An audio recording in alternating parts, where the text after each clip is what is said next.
দেখুন আমাদের একজন আনসার সদস্য গুড়ের হাঁড়িগুলো ভাঙতেছে। এগুলো ফিটকারি দিয়ে বানানো, এগুলো নকল গুড়।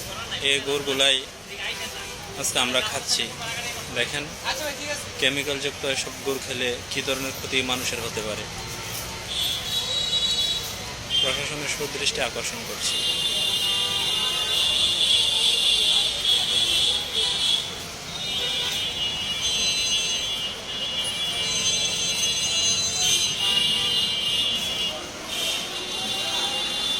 কতটুকু ভয়ঙ্কর।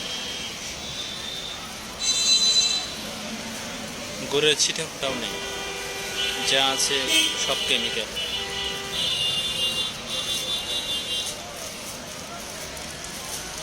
এসব থেকে আমাদের সতর্ক হওয়া খুবই জরুরি।